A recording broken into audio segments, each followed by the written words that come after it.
Now we are live. Okay, good morning, good afternoon, good evening, wherever you're watching from. Welcome to my Roslyn and Thomas business page. အားလုံးပဲမင်္ဂလာနေ့လေးပါရှင်။ကျမရဲ့ Roslyn and Thomas business page ကနေပြီးတော့ကျမရဲ့မိတ်ဆွေတွေကိုပြန်လည်ကြိုဆိုပါရစေ။ဒီနေ့တော့ကျမကပေါ့နော်အရင်တော့ဆိုရင်ကျမအမြဲတမ်းလေဒီ Journey to the Successful Digital Business ဆိုပြီးတော့တကယ် Digital Business ကိုလုပ်ကိုင်ပြီးတော့အောင်မြင်မှုလမ်းကြောင်းပေါ်မှာရှောက်လန်းနေကြတဲ့ business partner တွေအမြဲဖိတ်ခေါ်ပြီးတော့ပေါ့နော်ကျမတို့လေးလာနိုင်ဖို့အတွက် business page မှာအမြဲပြုလုပ်လေးရှိတယ်ပေါ့နော်ဒီကြားထဲမှာမလုပ်တာနည်းနည်းလေးကြာသွားပြီဒီတစ်ခေါက်တော့ညီမကညီမရဲ့ business page ကညီမရဲ့ follower တွေအတွက်ပေါ့နော်Australia နိုင်ငံမှာနေထိုင်ပြီးတော့ Australia နိုင်ငံ Sydney မှာပေါ့နော်နေထိုင်နေအမကအမေ Shelly အမေ Sally ကိုပေါ့နော်ဖိတ်ခေါ်ထားပါတယ်ဒီနေ့တော့ကျမရဲ့မိတ်ဆွေတွေကအမရဲ့ပေါ့နော် digital business ကိုလုပ်ကိုင်ခဲ့တဲ့အတွေ့အကြုံတွေနဲ့ digital business ကနေရရှိနေတဲ့အောင်မြင်မှုတွေကိုကျမတို့မိတ်ဆွေတွေကလေ့လာနိုင်မှာဖြစ်တယ်ဆိုတဲ့အတွက်ကြောင့် live လေးကိုအဆုံးထိကြည့်ဖို့လည်းပထမဆုံးဖိတ်ခေါ်ချင်ပါတယ်ဟုတ်ကဲ့ပါဒါဆိုရင်ကျမပြန်ပြီးမိတ်ဆက်ပေးချင်ပါတယ်ကျမတို့တွေကဒီ live ထဲမှာပေါ့နော်ကျမတို့မသိကြသေးတဲ့မိတ်ဆွေတွေလည်းရှိနိုင်တယ်ဆိုတဲ့အတွက်ကြောင့်ပြန်ပြီးမိတ်ဆက်ချင်တယ်ကျမနာမည်က Roslyn ခင်ပါကျမကမိသားစုနဲ့အတူတူထိုင်းနိုင်ငံဘန်ကောက်မြို့မှာနေထိုင်ပြီးတော့ digital business ကိုလုပ်ကိုင်နေတဲ့ digital business owner တယောက်ဖြစ်ပါတယ် digital business ကိုလေ့လာလုပ်ကိုင်ခြင်းတဲ့မိတ်ဆွေတွေကိုလည်းလက်တွဲခေါ်နေတဲ့ mentor တယောက်ဖြစ်ပါတယ်လို့နှုတ်ဆက်ချင်ပါတယ်ဟုတ်ကဲ့ပါအဲ့ဒါဆိုရင်တော့ကျမတို့ရဲ့ special guest ပေါ့နော်အမကိုဖိတ်ခေါ်ပါတယ်အမရေညီမရဲ့ audience တွေရဲ့အမရဲ့ page audience တွေကိုပြန်ပြီးနှုတ်ဆက်ပေးပါအောင်နော်အမဟုတ်ကဲ့ပါတူချင်းစီပေါ့နော်မင်္ဂလာနေ့လည်ခင်းလေးပါဒီမှာတော့နေ့ခင်းဆိုတော့ပေါ့နော်မင်္ဂလာနေ့လည်ခင်းလေးပါညီမလေး Roslyn ခင်ကိုလည်းပေါ့နော်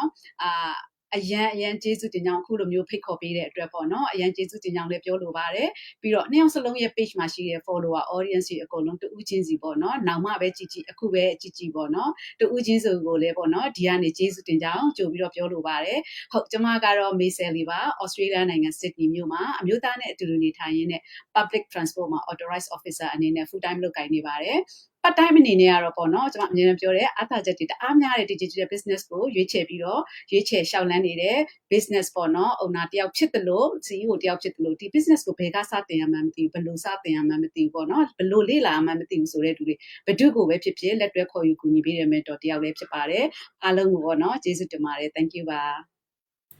ဟုတ်ကဲ့ပါမကြီးကျေးဇူးများကြီးတင်ပါတယ်ညီမရဲ့ဖိတ်ခေါ်မှုကိုပေါ့နော်အခုလိုအချိန်ပေးပြီးတော့လာပြီးတော့ညီမတို့ရဲ့မိတ်ဆွေတွေကိုမျှဝေပေးရတဲ့အတွက်လည်းကျေးဇူးများကြီးတင်ပါတယ်လို့ပြောချင်ပါတယ်ဟုတ်ကဲ့ပါဒါဆိုရင်တော့ကျမတို့တွေဒီ digital business ကိုပေါ့နော်ရှောက်လန်းခဲ့ကြတဲ့အတွေ့အကြုံတွေကိုကျမတို့ဒီ live လေးမှာပြောပြကြမှာဖြစ်တယ်ဖလှယ်ကြမှာဖြစ်တယ်ဒါကြောင့်မလို့ပထမဆုံးအနေနဲ့ပေါ့နော်အမကိုမေးချင်တာကအမကအခုဆိုရင် digital business ကိုရှောက်လန်းခဲ့တဲ့အတိုင်းအတာတစ်ခုလည်းရောက်လာပြီးအောင်မြင်မှုလမ်းကြောင်းပေါ်မှာလည်းရပ်တည်နေတာဖြစ်တယ်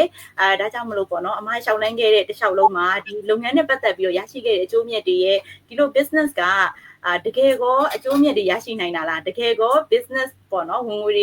ေတည်ဆောက်နိုင်တာအကျိုးမြတ်တွေရရှိနိုင်တဲ့လုပ်ငန်းမျိုးစားလားဆိုတဲ့အကြောင်းအရာလေးတွေကိုအမရှီကနေပြီးတော့ညီမတို့တွေပြန်လန်းလုပ်ချင်ပါတယ်လို့မဟုတ်ပြပါရနော်ဟုတ် thank you ပါညီမလေးမိခွန်းလေးအရန်ကိုကောင်းတယ်ပေါ့နော်ဒီမိခွန်းလေးကိုကြားလိုက်တဲ့အချိန်မှာအမအနေနဲ့လည်းအားရတယ်ဒါပေမဲ့နောက်ပြီးတော့ပေါ့နော်တခြား follower audience တွေလည်းဒီ live လေးကိုနောက်မှပဲကြည့်အခုပဲကြည့်ပေါ့နော်သူတို့အတွက်လည်းအားရှိစရာလေးတစ်ခုဖြစ်မယ်လို့အမကတော့ sharing လုပ်ခွင့်ရတဲ့အတွက်ပေါ့နော်ကျေးဇူးတင်တယ်ဘာဖြစ်လို့လဲဆိုတော့ဒီ digital business ကိုကိုယ်တိုင်လက်တွေ့ပေါ့နော်လောက်ကင်နေတဲ့သူတယောက်အနေနဲ့ပေါ့နော်အကျိုးအမြတ်ရတကယ်ကောရလို့လားတကယ်ရနိုင်လားဆိုတော့မေးခွန်းကဒါပြောမယ်ဆိုရင်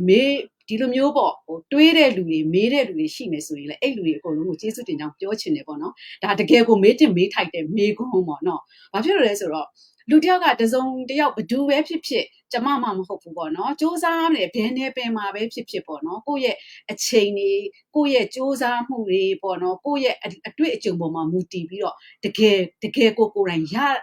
ရလာတဲ့ပေါ့နော်ဒီရလက်ကိုမျှဝေပေးဖို့ဆိုတာကဒါကျမတို့ဒီ digital business ကိုလုပ်ကင်နေတဲ့လူတွေအကုန်လုံးအတွက်ပေါ့နော်ဒါကတကယ်ကို sharing လုပ်ပေးတင်တယ်တကယ်သိချင်တဲ့လူတွေအတွက်တကယ် sharing လုပ်ပေးတင်တဲ့ခေါင်းစဉ်တစ်ခုဖြစ်တယ်ပေါ့နော်တကယ်ပြောရရင်တော့ digital business ကအ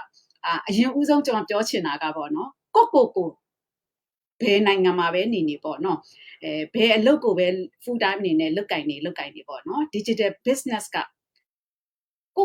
တန်ဖိုးထားတဲ့ ဒူတိုင်းအတွက်အရန်တန်ဖိုးရှိတဲ့ business platform တစ်ခုဖြစ်တယ်ဆိုတော့အရင်ဆုံးပြောချင်တယ်ပေါ့နော်။ဘာဖြစ်လို့ကျွန်မဒီလိုမျိုးပြောတာလဲဆိုတော့ကျမတို့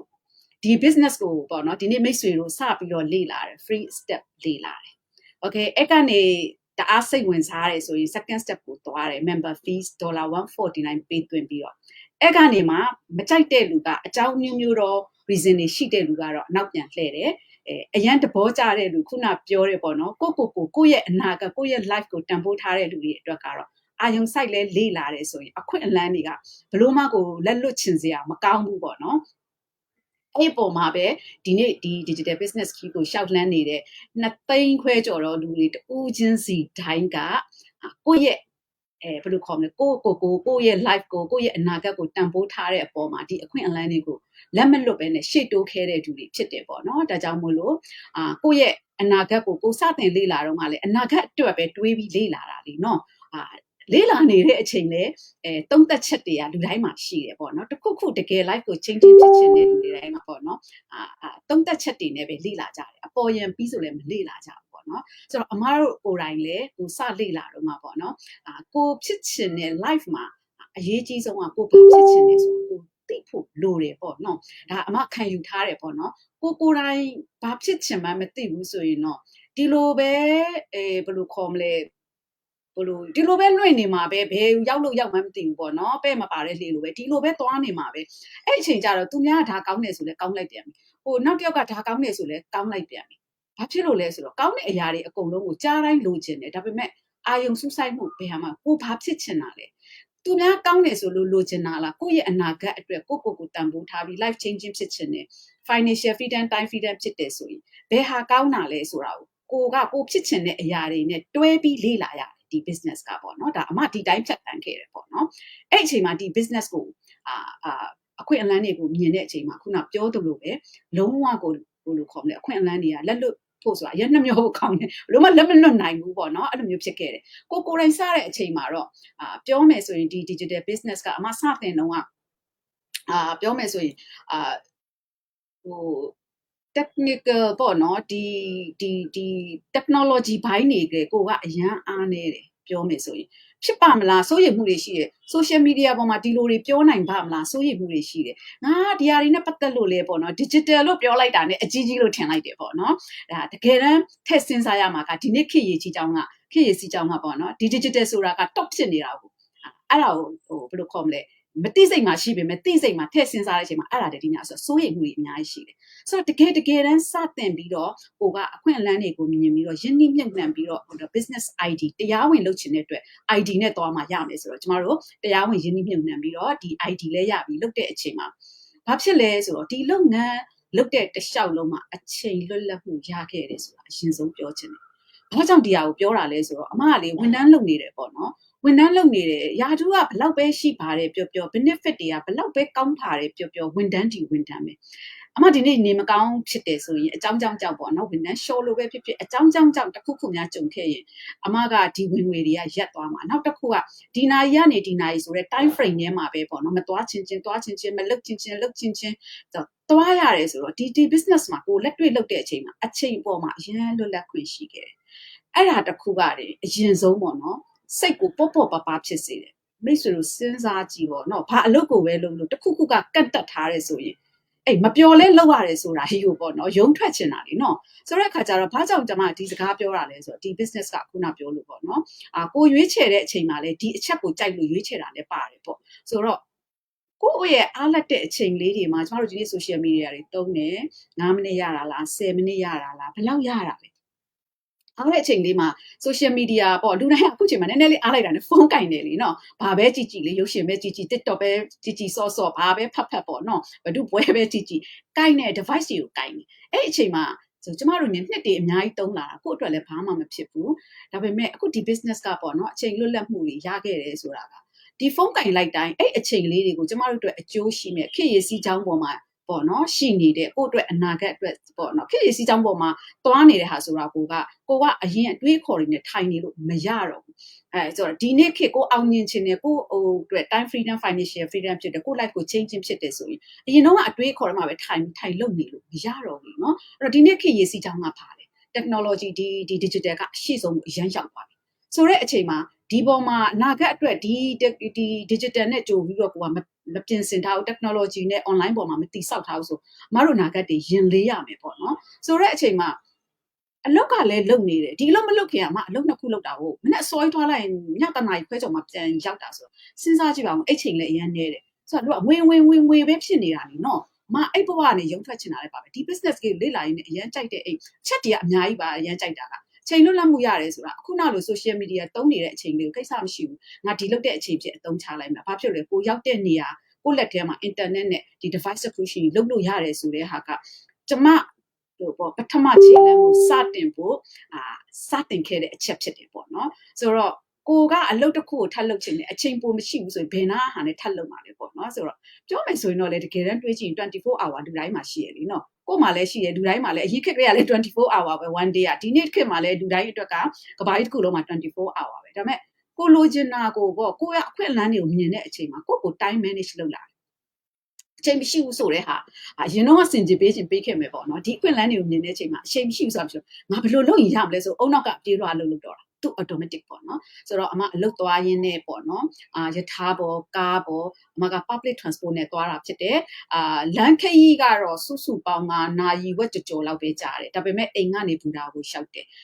ဘူတာကိုရှောက်တဲ့အချိန်မှာတစ်ဆင့်စီးတယ်နောက်တစ်ဆင့်ပြောင်းစီးတဲ့အချိန်မှာကို့အတွက်ဘယ်သူမှspecial စောင့်နေတာမဟုတ် public transport ဆိုတာ schedule နဲ့တွားတဲ့အပေါ်မှာကိုကသူလာမဲ့အချိန်တိုင်း platform မှာစောင့်ရတဲ့အချိန်ဆိုတာရှိအားလုံးပေါင်းလိုက်ရင်ပေါ့နော်အမကအသွားတနာရီခွဲဝန်းကျင်အပြန်တနာရီခွဲဝန်းကျင်လောက်ကြာအဲ့အချိန်မှာအလုပ်ချိန်က8နာရီ plus 3နာရီပေါင်းမယ်ဆိုတစ်နေ့ကို17နာရီပေးနေရတယ်တွေးကြည့်နော်တွေးကြည့်မယ်ဆိုရင်ငွေရတာကိုပဲကြည့်ရင်တော့တကယ်တမ်းတော့ဘာမှမဟုတ်ဘူးကိုပြန်တနာလာသိလားတနာဖို့ကောင်းလိုက်တာပေါ့နော်ဒါကလေရုံထွက်ချင်တဲ့ feeling ပေါ့နော်အရန်စိတ်ရှုပ်လာတယ်မလုပ်ချင်လဲလုပ်ချင်လဲလုပ် time frame ထဲမှာဒီနာရီရောက်ရမယ်ဒီနာရီပြန်ရမယ်ဆိုတာကြီးအလုပ်ပြီးပြီဆိုရင်လည်းအဲ့တနာရီခွဲကြီးပြန်မဲ့တနာရီခွဲကြီးမဖြတ်တန်းချင်ဘူးဘုံကနေအိမ်ကိုရောက်သွားချင်တာဒါလူစိတ်ပေါ့နော်နားချင်လာပြီရောက်ချင်လာပြီအဲ့တော့home sweet home လေနော်ကိုအိမ်မဲ့ကိုအမြန်ဆုံးရောက်ချင်လာပြီဆိုတဲ့အချိန်မှာအမကကိစ္စမရှိဘူးဆိုပြီးတော့အချိန်လွတ်လပ်မှုရခဲ့တဲ့အပေါ်မှာခုနလိုအလုပ်သွားခြင်းအလုပ်ပြန်ခြင်းရုံးမှာခဏလေးပေါ့နော်9မိနစ်ရ10မိနစ်ရအဲ့အချိန်လေးအကုန်လုံးကိုအမကကိုဖတ်ကိုလိုချင်စိတ်နဲ့ဒီ business လုပ်တဲ့အချိန်ဖြစ်အစားထိုးတယ်ဆိုတော့ဒီ business ရဲ့အားကြချက်ကလေတရက်ကို1နာရီ2နာရီလုပ်ရတယ်ဆိုတော့1နာရီ2နာရီဇက်တိုက်ထိုင်နေကြမလို့ပေါ့နော်ကိုအားတဲ့အချိန်လေးတွေမှာပဲစုပေါင်းအဲ့လောက်ဖြစ်လဲရတယ်ကိုနဲ့ပဲဆိုင်နေပေါ့ဆိုနောက်တစ်ခုကအမဒီ business ကိုလေ့လာရင်းနဲ့လေတွေ့ခဲ့တာတွေကအိမ်မာနေမိခင်တွေလေ income တွေဝင်နေတာနော်သူတို့စနစ်တကျနဲ့ဒီ system ကပေါ့နော်အရန်ကောင်းပြီးတိစောက်ထားတဲ့ပုံမှာစနစ်တကျနဲ့ training တွေနဲ့ဒီ millionaire mastermind တွေနဲ့တွားတဲ့ပုံမှာသူတို့ income တွေကလည်းအမခန်းနေဆိုတော့ကိုအိမ်တဲကနေပြောချင်တာတာမန် business တွေလို့ပေါ့နော်shipping ship out တွေလည်းလုပ်စရာမလိုဘူးတချို့ online ပေါ်မှာဆိုလဲonline shop လေးတွေဖွင့်ပြီးရောင်းကြတာရှိရတယ်နော်သူတို့ဆို shipping ship out တွေလုပ်ရတယ်လုပ်သမားငှားရတယ် delivery လုပ်ရတယ်ဆိုတော့ဒါတွေဘာမှမပါဘဲနဲ့ကိုပုံမှန်ဖုန်းသုံးတဲ့ပုံစံအတိုင်းလေးနဲ့ပဲဒီကိုလုပ်တယ်ဆိုတော့အိမ်မှာနေရင်းနဲ့လေကျွန်မဒီနေ့အလုပ်ထွက်ပြီးတော့ဒီအလုပ်ကိုပဲအိမ်မှာပဲအပြည့်လုပ်မယ်ဆိုရင်လည်းအိမ်မှာနေရင်းနဲ့စနစ်တကျနဲ့ဘာမှ time frame ထဲမှာမဟုတ်ဘူးလေအိတ်ချင်အိတ်လိုက်ချက်ချင်ချက်လိုက်အပြင်တွားချင်တွားလိုက်ဖုန်းကင်တဲ့အချိန်ဒီ business တွေလုပ်ချင်နေဆိုလုပ်လိုက်ညတကောင်တရေနိုးလို့အိတ်မပျော်လို့ထားထိုင်မယ်ဆိုလေဒီဖုန်းကင်ပြီးဒီ business လေးလုပ်လိုက်ဘယ်လောက်တောင်လဲဒါတွေအကုန်လုံးကိုကပိုင်ဆိုင်နေပေါ့နော်နောက်ပြီးတော့ခုနပြောတဲ့ဒီတာမန် business မှာဆိုရင် business စီးပွားရေးပညာရှင်တွေအရန်အောင်နေတဲ့ပညာရှင်တွေကိုဒီနိုင်ငံတွေမှာပို့ဆိုးတာပေါ့နော်ဘာတတိထားမိလဲဆိုတော့သူတို့ business အောင်မြင်မှုအတွက်ဒီ mastermind တွေကိုဒေါ်လာ1000နဲ့တောင်းပြီးပေးပြီးတော့ကို join ကြရတယ်ဒါကအချိန်တိုင်းတာတစ်ခု update ချိန်တိုင်း update ပြန်လုပ်ရတယ်သူဒါကိုလည်းပိုကတတိထားမိတဲ့ဟာရှိတယ်ဆိုတော့ဒီ digital business မှာကဒီတပတ်တစ်ခါပေါ့နော်ဒီလုပ်ငန်းရှင်တိုင်းအတွက်အောင်မြင်မှုစီကိုအမြန်ဆုံးရောက်ဖို့အတွက် supporting ပေးတဲ့ဟာတွေကတခုအပါဝင်ဖြစ်တဲ့ millionaire mastermind ပေါ့နော်အဲ့ဒါတွေကိုလည်းဒီဘယ်လိုခေါ်မလဲအများနဲ့အပတ်စဉ်ပေါ့နော် join ပြီးတော့ကို့အနေနဲ့တင်ယူရတယ်ကိုလျှောက်တဲ့လမ်းတွေအတွက်လွယ်ကူမှုရှိအောင် tips တွေနဲ့တကယ်အောင်မြင်တဲ့လူတွေကပဲ sharing လုပ်တယ်ဒါအတွက်လည်းငွေကြေးလည်းတပြားမှထပ်ပေးစရာဒါမျိုးတွေပေါ့နော်အဲ့တော့ကိုပြောမယ်ဆိုရင်ကိုရဲ့အနားယူချိန်မှာတော့မှပဲအလုံးလုံးနေတယ်ဆိုတော့ stress ကြီးနဲ့မဟုတ်ပဲနဲ့လှုပ်ရင်းနဲ့ပဲဒီလို income လေးကိုပိုင်လှုပ်เสียရှိတာကိုလှုပ်တွားရင်းနဲ့ပဲဒီ income လေးတွေကဝင်လာတာပေါ့နော်အဲ့ဒါလေးတွေဝင်လာတာကိုခံစားရတာပေါ့နော်အဲ့တော့ဘယ်လိုပြောမလဲဆိုရင် ဒီ business ကိုလုပ်တဲ့လူတိုင်းအတွက်ထူးခြားတဲ့အချက်ကတော့ပေါ့နော်အမအနေနဲ့အောင်မြင်တယ်ဆိုတာကိုလိုချင်တဲ့ goal ကလက်ရှိအောင်မြင်တာမဟုတ်ဒီအနေထားမဟုတ်သေးဘူးပေါ့နော်ဟုတ်တယ်မှန်တယ်ကိုကဒီ business ကနေလုပ်เสียရှိတာလေးတွေကိုလုပ်သွားရင်းနဲ့ပဲအမှန်ဝင်ခံရရင်လေအမဘလောက်ရပြီလဲလို့မညာဘူးနော်အမဘလောက်ရပြီလဲလို့ဘယ်တော့မှတွက်ချက်ပြီးစစ်နေတာမရှိဘူးလောက်ရမယ့်အရာလေးတွေဘာဖြစ်လို့စိတ်ပျော်တယ်ဒီအလုပ်လုပ်ရတာလေဟိုလုံးဝ stress မရှိဘူး risk မရှိဘူးဆိုတော့လေလောက်ရမယ့်အရာလေးတွေကိုလုပ်သွားရင်းနဲ့ပဲ income ကကိုယ့်အနောက်ကိုလိုက်လာတာကိုယ်တိုင်ခုခံစားနေရတာတာမန်မှာကျမတို့ငွေအတွက်ပြေးလွှားနေရလေနော်ကျမအခုဝန်ထမ်းလုပ်တာဆိုတာလေဒီငွေရဖို့ပဲလीနော်ဟိုသွားနေရတာအဲ့တော့ကြတော့ဟိုဒီ business ကကြတော့ငွေရဖို့ဆိုပေမဲ့အတင်းကြီးငွေစီလိုက်เสียမလို့ဘူးလုပ်เสียရှိတာကိုလုပ်ရင်းနဲ့ပဲ income ဆိုတာဖြစ်လာတယ်တာမန်မှာအခုဝန်ထမ်းမှာငွေနောက်ကိုကလိုက်ရတယ်ဒီ business မှာကကိုယ့်အနောက်ကိုငွေရလိုက်လာတယ်ဒါကခုလက်တွေ့ခံစားနေရတဲ့ income တွေပေါ့နော်ဆိုတော့တချို့အချက်တွေကြတော့လေဒီ business မှာထူးခြားတာကကိုလုပ်တဲ့အချိန်မှာပေါ့နော်ကိုအလုပ်လုပ်တဲ့အချိန်မှာကိုအနာဂတ်ကိုဘာဖြစ်လို့ဆိုစတင်လေ့လာတော့မှဟိုဘာကိုစိတ်ဝင်စားခဲ့တာလဲဘာကိုတဘောကြပြီးဘာကိုပိုင်ဆိုင်ခြင်းလို့ကိုကအခွင့်အလမ်းတွေကိုမြင်ပြီးရွေးချယ်ရင်းနှီးနှံ့ခဲ့တာလဲဆိုတာကလောက်ရင်းနဲ့ပိုသိမြင်လာတယ်စတဲ့အချိန်မှာကလေးကပြည်ပြင်းတဲ့ကိုယ့်ရဲ့အနာဂတ်ဘာဖြစ်ချင်လဲဆိုတာပါတယ်အဲ့တော့လုံရင်းနဲ့လည်းတကယ်သိမြင်လာတယ်ပေါ့နော်တကယ်သိမြင်လာတဲ့အပေါ်မှာကိုယ့်ရဲ့ဟိုဘာခေါ်မလဲဟိုကိုယ့်ရဲ့ဟိုဘယ်လိုခေါ်မလဲစူးစမ်းမှုတိုင်းကဒီ income ကခုနလိုပြောလို့ကိုကတော့ကတွေနဲ့စိတ်မောပြီးတော့ဘယ်လောက်ရှိပြီလဲဘယ်လောက်ရပြီလဲဘယ်လောက်ရမှာလဲလုပ်เสียမလို့ပဲနဲ့သူကသူလုပ်เสียရှိတာလုပ်ရင်းနဲ့ဝင်လာတဲ့အပေါ်မှာပေါ့နော်ဆိုတော့ဟိုဘယ်လိုခေါ်မလဲပီတိဖြစ်ရတယ်ဟိုဒီလုပ်ငန်းက business ကပေါ့နော်တကယ်အောင်မြင်မှုရပါလားငွေကြေးတကယ် income တကယ်ရသလားဆိုတဲ့ဟာကရတယ်လို့ပေါ့နော်100မှာ200ရာခိုင်နှုန်းဆုံးရှုံးမှုမရှိဘူးဆိုတာကို100မှာ200ရာခိုင်နှုန်းအမကတော့အာမခံပြီးတော့ပြောချင်တယ်ဘာကြောင့်လဲကိုယ့်ရဲ့အတွေ့အကြုံနဲ့ sharing လုပ်နေတာဖြစ်လို့အဲ့တော့ဒီအတွေးကကျမတို့အရင်တုန်းကလည်းစလေ့လာတဲ့အချိန်မှာမဝင်ဘူးလားမဟုတ်ဝင်နေတော့ဝင်နေအဲ့ဒီဟာကဒါပေမဲ့လေ့လာတဲ့အချိန်မှာကျမတို့ဒီ member fees တွင်းတဲ့အချိန်မှာဒီ business ရဲ့တကယ်ရဲ့ main page မှာdaily lifestyle နေနဲ့တကယ်ကို testimonial တွေနဲ့ချပြပြီးတော့ sharing လုပ်ထားတာတွေရှိရတယ်နော်ဆိုတော့ဒီနေ့ခေတ်လူတွေမအားကြတော့အဲ့ဒါကAI နဲ့လုပ်ထားတဲ့ဟာလားဥပမာပေါ့နော်ဘာခေါ်မလဲ AI နဲ့လုပ်ထားတဲ့ဟာလား creating လုပ်ထားတာလားတကယ် real လားဆိုတာတကယ်ကို real business real people ဆိုတာကိုတွေ့တဲ့အပေါ်မှာကိုယ့်ဘက်ကအခုနစိုးရင်စိတ်တွေဒီနေ့မိတ်ဆွေတို့ပြောသလိုပဲပေါ့နော်ဒီ business ကတကယ် income ရနိုင်လားကိုဘယ်လိုဖြတ်တန်းလဲဆိုတော့ကိုယ်တိုင်လက်တွေ့လုပ်ကြည့်မှသာလေဒါကမှန်တယ်ဆိုတာပို့ပြီးပြင်လာတာအမပြောချင်တာကိုယ်တိုင်လက်တွေ့မလုပ်ရင်တော့မှန်တယ်ဆိုတဲ့အဆင့်တော့သိလိမ့်မယ်လက်တွေ့ခံစားတကယ်ထဲဝင်လုပ်ပြီးလက်တွေ့ခံစားပြီးတကယ် income တွေရလာတဲ့အခါကျတော့တကယ်ပေါ့နော်ဒီဟာတွေအကုန်လုံးကိုတကယ်ကိုရလာတာဖြစ်တယ်ပေါ့နော်အဲ့တော့ဒီ digital business ကပြောမယ်ဆိုရင်အခုအမတို့ဒီ full time လုပ်တယ်လို့မျိုးပေါ့နော်ပုံမှန်အလုပ်တစ်ခုပုံစံနဲ့တွားရတာမဟုတ်ကိုယ့်ရဲ့အိမ်မက်တွေကိုကိုဒီတဲကနေရှာဖွေလို့ရတယ်ကိုယ့်ရဲ့အကျိုးအမြတ်တွေကိုယ့်ရဲ့ opportunity တွေကိုဒီတဲကနေရှာဖွေလို့ရတယ်ဒီထဲမှာစူးစမ်းပိုင်ခွင့်ရှိတယ်ပေါ့နော်ပြောချင်တာကလေအချို့တွေကပေါ့နော်လာပြီးတော့ product ရောင်းရမှာလားလူခေါ်ရမှာလားလို့မေးတဲ့လူတွေစိုးရိမ်တဲ့လူတွေရှိလို့ကိုတော့ကလည်းစိုးရိမ်ခဲ့တယ်ဒီအချက်ကို confirm လုပ်ခဲ့တာလေနော်ဆိုတော့အဲ့ဒါမျိုးတွေရှိတယ်လို့တစ်ဖက်မှာကြာတော့လေမလုပ်ရဲဘူး social shy ဖြစ်တာတတ်ရှိတယ်နော် social shy မဟုတ်ပဲနဲ့အဲ့အလုပ်ပေါ့နော် online ပေါ်ကနေဒီလိုမျိုးလုပ်တယ်ဆိုရင်လူခေါ်ရတယ်လို့လုံးဝအပြည့်အဝလက်ခံထားပြီးတော့ရှက်စရာကြီးသိငဲတယ်ဆိုပြီးတော့တွေးတဲ့လူတွေလည်းအများကြီးရှိတယ်အမဒီနေ့ပေါ့နော် sharing လုပ်ပေးချင်တာပေါ့တစ်ခုဖြည့်ပြီးတော့ပေါ့နော်လူတွေက share ဒီဥစ္စာကကျမတို့စဒီမှာပြောထားတယ်နော် product တွေဝယ်ပြီးတူလောင်ရတာမဟုတ်ဘူးအဲ့ product ဝယ်ပြီးတူလောင်ပြီးတော့ရတာမဟုတ်ခဲကွာလက်ရောင်းစရာမလိုတော့ဘူး system တူရောင်းတော့လေနော်လက်ရောင်းစရာမလိုတော့ဘူးလက်ရောင်းစရာမလိုဘူးဆိုကြလူခေါ်စရာကိုမလိုတော့တာ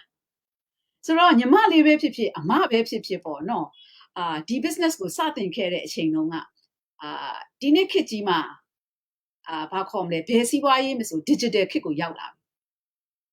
offline ကနေရှာတဲ့လူ traditional ပုံစံနဲ့သွားတဲ့လူကကိုယ်နယ်ပယ်လောက်ကလေးမှာပဲကိုနေတဲ့နိုင်ငံကိုနေတဲ့မြို့ကိုနယ်ပယ်လောက်ကလေးမှာပဲ money လုပ်နိုင်တယ် income ဖန်တီးနိုင်တယ်ဒါပေမဲ့ worldwide ကိုမသွားဘူးဆိုရင်ကြည်ပြန့် online ပေါ်မှာပေါ့နော်ဒီကြော်ညာလေးတွေလောက်တာပြူတာမလုပ်ဘူးဆိုသူတို့ market ကဘာခေါ်မလဲကို income create လုပ်ချင်တယ်လို့လုပ်ဖို့အခွင့်အရေးမရှိအဲ့တော့ဒီနေ့ခေတ်မှာအကုန်လုံးက smart ဖြစ်လာကြပြီအဲ့တော့ online ပေါ်ကိုတက်ကြတယ် online ပေါ်ကနေတည်ဆောက်ကြတယ်ဆိုတော့ခုနပြောတဲ့ခေတ်ရည်စီကြောင်းနဲ့ထည့်စဉ်းစားရတယ်ဆိုတော့ကျွန်မပြောချင်တာပေါ့နော်ဆိုတော့ကိုဖြစ်ချင်တယ်မဖြစ်ဘူးဆိုတော့ဒါကအနာဂတ်အတွက်ကိုက digital space ပေါ်မှာကြိုပြီးတော့ဒီလုပ်ငန်းရဲ့အားသာချက်ကလေအပြင်မှာလို့ကိုယ့်ဘက်ကိုတိဆောက်เสียမလို့ဘူးနော် system ကအသုံးပြုပြီးတော့တကယ်ကို test လုပ်ပြီးစမ်းတက်ပြီးတော့အောင်မြင်တဲ့ system ကိုချထားပေးတာမတို့ပြောမယ်ဆိုကိုလမ်းကိုဖောက်เสียမလို့ဖောက်ပြီးတော့လမ်းပေါ်မှာရှောက်ရတာရှောက်နာတော့မှပဲ lifetime mentoring coach နဲ့ရှိတယ်ပြဘယ်နာတော့စုခလို့ရှိရနော်ဘယ်နာတော့ဘယ်လိုရှိရနော်ဘယ်နာရောက်ဘယ်လိုလေးပေါ့အခက်အခဲကိုဖြည့်ရှင်းရတယ်နော်ဆိုတော့ guideline နဲ့အတူတူရှောက်ရတာဖောက်ပြီးတော့လမ်းပေါ်မှာတော့ဆိုတော့ကျမတို့တို့ဘလောက်တောင် safe ဖြစ်တာလဲဘလောက်တောင်ထိတောင်မှပေါ့နော်ကိုအနေနဲ့ရှောက်ရတဲ့ခီးရအာရန်ရှိစေတယ်ပေါ့နော်ဟိုမိဘတယောက်ကနွေးနွေးထွေးထွေးနဲ့ကိုသားသမီးကိုလမ်းပြပေးနိုင်တယ်လို့ပဲအဲ့ဒီလိုပဲကိုရှောက်တဲ့ခီးလန်းကစမ်းတော်ဝရှောက်เสียမလို့ဘူးအဲ့တော့အမပြောချင်တာကဒီနေ့ digital ခေတ်ကိုရောက်လာတဲ့အချိန်မှာလူတွေကခုနပြောရဲပေါ့နော်ဒီဟာကတိမ်ငယ်စရာကြီးအဲ့ဒါကြီးကရှက်စရာကြီးလူတွေကဘလို့မြင်မှာလဲဆိုတော့ဒီနေ့ခေတ်ကြီးမှာမင်းသားမင်းသမီးပဲဖြစ်ဖြစ်ဘသူပဲဖြစ်ဖြစ်ဈေးရောက်မှုအစီအစဉ်မရှိဘူးဒါပေမဲ့ line ပေါ်မှာဈေးရောက်လာကြပြီတခြား business တွေကငှားတဲ့ဒီပေါ့နော်ရတနာဆိုလဲရတနာအခုဒီကြော်ညာတွေလဲမင်းသမီးဟုတ်မဟုတ် digital ဘုံကနေလုပ်နေကြပြီဒါဆိုရင်ကျွန်မမဲချင်တာတကူကဒါကလူဒီလိုဘယ်လိုခေါ်မလဲလူလိုက်ခေါ်ရတာပဲပေါ့လူလိုက်ခေါ်နေတာပဲဆိုတဲ့ပေါ့ဒီနေ့ကားမောင်းရင်းနဲ့ channel တွေဘာတချင်းပဲဖွင့်ဘာပဲဖွင့် radio ဖွင့်တဲ့ပုံစံမျိုးပဲဖြစ်ဖြစ်ကြော်ညာတွေလာတယ်ကျွန်တော်တို့ရှောင်လွဲလို့မရဘူး TV တွေကြိုက်တဲ့ channel ကိုခလုတ်နှိပ်လိုက်ကြော်ညာတွေလာတယ်ဒါကိုကျွန်တော်တို့ကလူလိုက်ခေါ်နေလို့တွေးလို့မရဘူးပြောချင်တာဒီနေ့ခေတ်ရေးစည်းကြောင်းနဲ့တွေးတတ်ဖို့လိုတယ်တွေးတတ်ဖို့လိုနေတယ်ကိုလုတ်တဲ့အလုပ်ကိုပါပေါ့နော်ဆိုတော့ကိုအတွက်ကဘာမှမဟုတ်တဲ့ဟာကိုအကြီးလို့ထင်တယ် negative ဘက်ကိုပဲအာသန်နေတဲ့အပေါ်မှာပေါ့နော်အမဘာလို့လဲဆိုတော့ဒီလုပ်ငန်းကိုလုပ်တဲ့လူတွေကဘလို့ပဲထင်လို့ပဲဖြစ်ပေါ့နော်ကိုသွားချင်တဲ့ကိုရှောက်နေတဲ့လမ်းကိုတော့ကိုရဲ့ target ကိုတော့ဘာခေါ်မလဲချိန်လွှမ်းမှာမဟုတ်ဘူးလှုပ်ရှားရှိတာကိုဆက်လုပ်သွားနေခုနပြောတဲ့အောင်မြင်မှုဆိုတဲ့လမ်းကြောင်းပေါ်ရောက်ပြီးတော့တဖြည်းဖြည်းနဲ့ရွေ့မှန်းမသိရွေ့လာတာပဲရှိတယ်ပေါ့နော်နောက်တစ်ခုကလူတွေကအဲ့လိုမျိုးဆိုရင်လူလိုက်ခေါ်ရမှာအဲ့လိုမျိုး online ပေါ်ကနေဆိုရင်လူတွေကဘယ်လိုမြင်မှာလဲကြောက်တယ်ငါတို့ကတော့တော်ပြီသူများစီမှာပဲဝင်တန်းသွားလို့အဲ့လိုမျိုးရောင်းရမယ့်ပုံစံမျိုးတွေဆိုရင်လည်းမဖြစ်ချင်ဘူးဆိုတွေးကြည့်နော်လူတိုင်းကရောင်းနေရတာတတိမထားမိတာ online ပေါ်မှာသွားမှရောင်းနေကြတယ်လို့မထင်ဘူးအမအကြောင်းပြောမယ်ခုဝန်တန်းလုပ်တယ်အမရဲ့အချိန်တွေတွက်ရောင်းနေရတယ်သူများ company အမရဲ့ skill တွေတွက်ရောင်းနေရတယ်မရောင်းဘူးလားဆိုင်ဖွင့်တဲ့လူတွေဒီလိုပဲကုမ္ပဏီဖွင့်တဲ့လူတွေကိုအချိန်တွေကိုပစ္စည်းတွေရောင်းတဲ့ပုံစံနဲ့ရောင်းတဲ့ platform မတူဘူးဒါပေမဲ့ဘယ်ခေတ်ရည်စီးကြောင်းပေါ်မှာရောင်းနေတာလဲမတူ online ဖြစ်တိုင်းလဲ passive income ကမပေးဘူးဆိုတော့အမအနေနဲ့ပေါ့နော်ပြောချင်တာကကို့အနေနဲ့ကိုဒီ digital ပေါ်မှာကြိုပြီးတော့အနာဂတ်အတွက်တိဆောက်ထားတာမဟုတ်ဘူးဆိုရင်အနာဂတ်ကရင်လေးတယ်ပေါ့နော်ပြီးတော့time frame ထဲမှာသွားရတာမျိုးအားလက်တလို့နဲ့သွားရင်းကနေအောင်မြင်မှုဆိုတာ income ပေါ့နော်ခုန income ကတကယ်ရနိုင်လားကဲလားဆိုတော့လက်တွေ့ပါပဲဒါအမဆိုတာဘာမှမဟုတ်ဘူးပေါ့နော်ကိုထက်အောင်မြင်တဲ့လူတွေလေအများကြီးပဲတကယ်အမခန်း income တွေနဲ့အားကျနေရတာတွေအများကြီးပဲဒါပေမဲ့သူတို့ဒီလေအခုညီမလေးတို့အမတို့လူကနေစ조사ရင်းနဲ့အဲ့နေရာကိုရောက်သွားကြတာပြောချင်တာကဒီခီးကိုရှောက်တဲ့လူတိုင်းကရောက်ကိုရောက်တယ်အဲ့ဒါလေးပြောချင်တယ်ပေါ့နော်ဆိုတော့ income ဆိုတာကလည်းအမတို့အနေနဲ့ဗဇက်နဲ့ပြောနေတာမဟုတ်ဘူးလीနော်တခါလေကြာတယ်ချတာမချဖြစ်ဘူးတခါကြာတယ် post လေးတင်လိုက်တယ်အမမမဟုတ်ဘူး149တွင်းတဲ့လူတွေဆို main page ထဲမှာတနေ့အမခံ income တွေကဆိုတော့တကယ်ပိုင်ဆိုင်နေကြတယ်တကယ် millionaire တွေကိုမွေးထုတ်ပေးနေတယ်ဒါကတန်တရားနဲ့သွားမယ်ဆိုရင်တော့ငါရဲ့ life ကိုချင်းဖြစ်ချင်လိုက်တာအချိန်လွတ်လပ်မှုငွေကြေးလွတ်လပ်မှုလိုချင်လိုက်တာဆိုပေမဲ့ဒါမဲ့အိမ်မက်ထဲမှာပဲတဝဲလေလုပ်နေမယ်ဆိုတော့ကိုယ်တိုင်လည်းမလေ့လာဘူးအဖြေမရှာဘူးဆိုရင်အဲ့လိုပဲအိမ်မက်ထဲမှာပဲတဝဲလေဖြစ်နေမှာပဲအဲ့တော့အမဒီနေ့ပေါ့နော်ဒီ live ကလေးကနေအားလုံးကိုsharing လုပ်ပေးချင်တာကအမတို့ကဘလောက်ကြီးပဲဒါသိကြပါတယ်ကောင်းပါတယ်ပြောကိုတိုင်းခေရည်စီကြောင်းနဲ့အညီအာယုံစူးစိုက်ပြီးတော့လေ့လာပြီးတော့အခွင့်အလမ်းတွေမြင်နိုင်ကြပါစ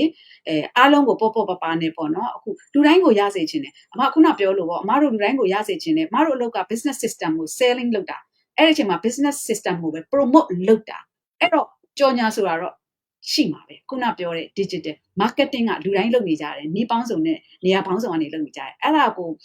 လိုချင်တဲ့လူကစုပ်ကိုင်တယ်မလိုချင်တဲ့လူကကြော်သွားတယ်ဒါပါပဲခုနဘယ် product TV မှာကြေညာတယ် radio မှာကြေညာတယ်မှတ်ထားတယ်ဘယ်မှာရှာဝယ်ရမလဲငါဒါလိုနေတဲ့အရာငါဒါလိုချင်တယ်ဆိုပြီးဆက်တယ်သွားကြတာအမားတို့က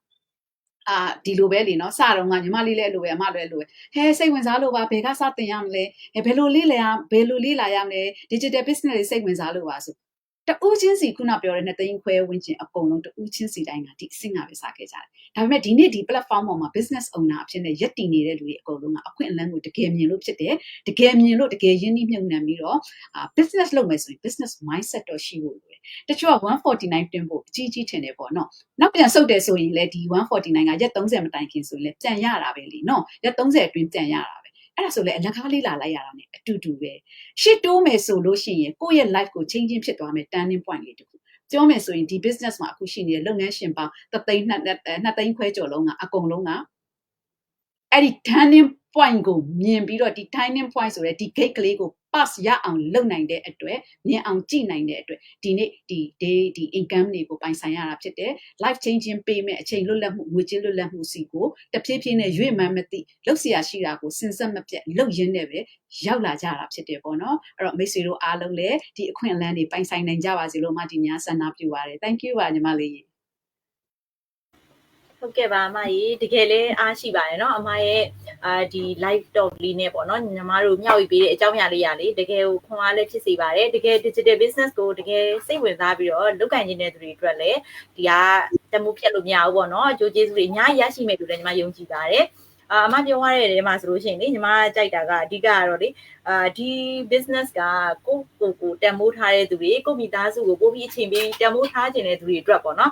ရည်ရွယ်ထားတယ်ဆိုတော့အကြောင်းအရာလေးပေါ့နော်ဒါလေးရလေးတကယ်ဟုတ်တယ်နော်ညီမတို့ဆိုလို့ရှိရင်လေကိုမိသားစုဒီလုပ်ငန်းလုပ်လိုက်တဲ့အချိန်အတွက်ပေါ့နော်ကိုယ့်အတွက်အချိန်ကြီးကလွတ်လပ်ခွင့်ရသွားတယ်အချိန်ကြီးကကိုယ့်ရဲ့ own schedule မှာကို prime flexible ရှိလုပ်လို့ရတော့ကိုယ့်မိသားစုအချိန်အများကြီးပုံပေးနိုင်တယ်ဒါကလေဒီကိုတမိုးထားတဲ့သူကိုမိသားစုကိုတမိုးထားတဲ့သူအတွက်ဒီလုပ်ငန်းကအသင့်တော်ဆုံးလို့လည်းဒီမှာထပ်ပြီးတော့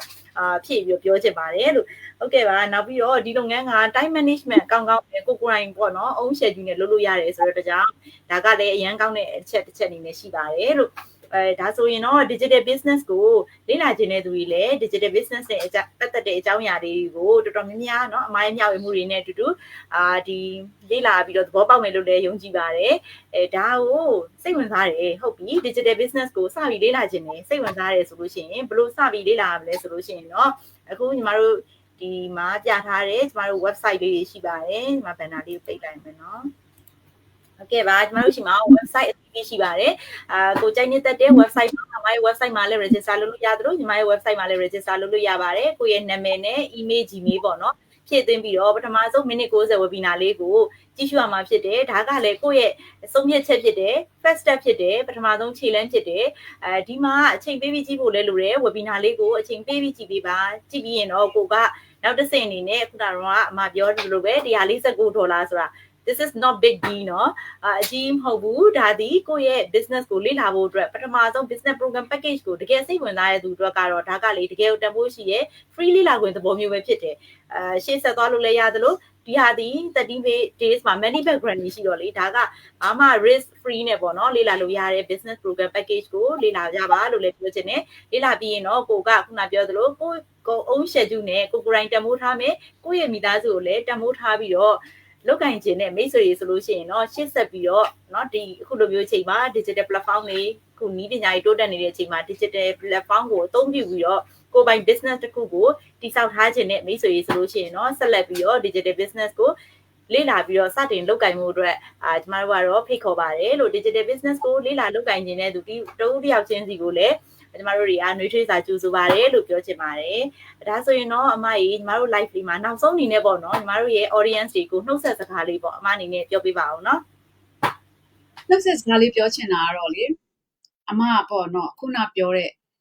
ဒီ business ကကိုတန်ဖိုးထားတဲ့လူတွေအတွက်အရန်ကောင်းတဲ့ business platform တစ်ခုဖြစ်တယ်ပေါ့နော်မိသားစုကိုတန်ဖိုးထားတဲ့လူတွေဆိုတဲ့ပုံမှာအဲ့ထဲမှာအရေးကြီးဆုံးကတော့ကိုချစ်ပေးပါလို့မှပြောချင်တယ်ကိုချစ်ပေးပါပေါ့နော် ကိုက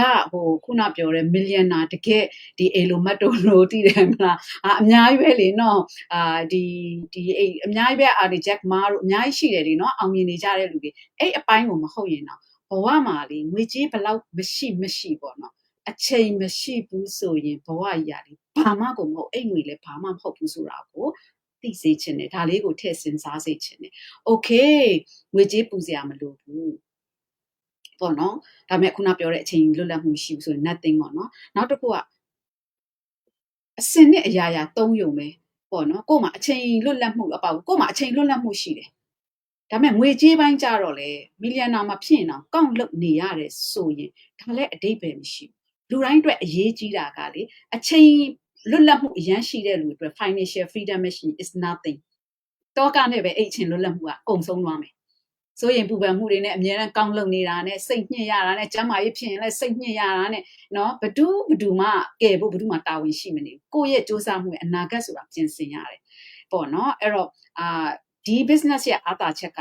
ငွေကြေးလွတ်လပ်မှုလိုချင်တဲ့လူတွေတဲ့အချိန်လွတ်လပ်မှုတစ်ပြိုင်နက်ထည့်ရတယ်အချိန်လွတ်လပ်မှုလိုချင်တဲ့အချိန်လူတွေအတွက်ငွေကြေးလွတ်လပ်မှုတစ်ပြိုင်နက်ထည့်ရတဲ့အတွက်ဒီနှစ်ခုကအတူတူလာတာဖြစ်တယ်ကိုကခွဲချင်ပါတယ်ဆိုရင်လည်းအတူတူရရှိတာဖြစ်တဲ့အတွက်အရန်တန်တယ်တာမန် business မှာပေါ့နော်ငွေကြေးအတွက်မိုးလင်းမိုးချုပ်စူးစမ်းကြတယ်သူတို့မှာသားသမီးလည်းမိသားစုလည်း quality တိုင်းမပေးနိုင်ဘူးချိန်မပေးနိုင်ဘူးသူတို့ကိုယ်တိုင်လည်းဒီလုံးဝဆက်ရုပ်ကြီးလိုပဲအုံနောက်ကောလူရောအလုံးလုံးနေရတယ်အောင်မြင်တဲ့စီးပွားရေးရှင်နေကြည့်ပေါ့နော်ဆိုတော့ဒီမှာကနှစ်ခုစလုံးကတပြိုင်နက်ထဲရပုံတဲ့အချိန်တွေကအရန်တန်တယ်ဒါကြောင့်မို့လို့ပေါ့နော်လက်ဆောင်စကားကတော့ပေါ့နော်အားပေးစကားကတော့လမ်းဟောင်းဘလောက်ကောင်းကောင်းလမ်းတစ်ဖောက်ထားပါ comfort zone ထဲမှာရှိနေတဲ့ဆိုရင်လေခြေထောက်တစ်ဖက်ကလေးကိုထုတ်ပြီးတော့ဒီအနာဂတ်မှာပို့ပြီးတော့အယမ်းမြန်ပြီးတော့အယမ်းလင်းလင်းမြန်နဲ့တိုးတက်အောင်မြင်ပြီးတော့အယမ်းကိုအရှိရောက်လွန်းတဲ့ digital platform ပေါ်မှာကြိုပြီးတော့ပြင်ဆင်ထားပါ backup plan ထားပါ income တစ်ခုတည်းနဲ့ဆိုရင်ဘယ်လောက်ကြီးပဲဝင်ငွေကောင်းပါတယ်ပြောတနေ့တစ်ချိန်တစ်ခုခုများကြုံလာခဲ့ရင်အဲ့အချိန်မှာဘာလုပ်ရမှန်းဘာကိုင်ရမှန်းမသိဘူးဆိုရင်စိတ်တက်ကြနေတာနဲ့ကိုစိတ်တက်ကိုတိဆောက်နေတာနဲ့ဆုံးဖြတ်ချက်တွေအမှန်မှန်ကန်ကန်မချနိုင်ဘူးထွက်လာနိုင်မှာမဟုတ်ဘာဖြစ်လို့stress ကပြိနေတဲ့အချိန်စိတ်တက်ကြတဲ့အချိန်ကပြိနေတဲ့အချိန်ပေါ့နော်တခုခုကိုတွေးရွေးချယ်တဲ့အချိန်မှာငါဒါကိုကြိုက်တာလားမကြိုက်တာလားဆိုတဲ့အချိန်ဒီအချက်တွေကိုပါထည့်ပြီးတော့စဉ်းစားစေချင်တယ်ပေါ့နော်ဒါကြောင့်လမ်းဟောင်းဘလောက်ကောင်းကောင်းလမ်းတစ်ဖောက်နိုင်ကြပါစေလို့ဟုတ်ကဲ့ပါအမကြီးကျေးဇူးအများကြီးတင်ပါတယ်ခုညီမတို့ရဲ့လေ live ကိုကြည့်နေကြတဲ့ညီမတို့ရဲ့မိတ်ဆွေတွေလည်းရှိရဆိုတော့မိတ်ဆွေတွေကိုလည်းကျေးဇူးတင်ပါတယ်လို့ပြောချင်ပါတယ်အခုဆိုရင်ဒီဟာကမက်ဆန်နာဝင်းကမြန်မာကအားပေးနေပါတယ်အမကြီးကျေးဇူးအများကြီးတင်ပါတယ်နော်ညီမတို့ live လေးကိုကြည့်ရှုပေးတဲ့အတွက်ဒီမဝင်းချယ်ရီအမကြီးမင်္ဂလာပါအမ watching from ပြည်ဦးလင်းနဲ့မင်္ဂလာပါအမပြီးတော့မမြဝင်းကြီးကမင်္ဂလာပါ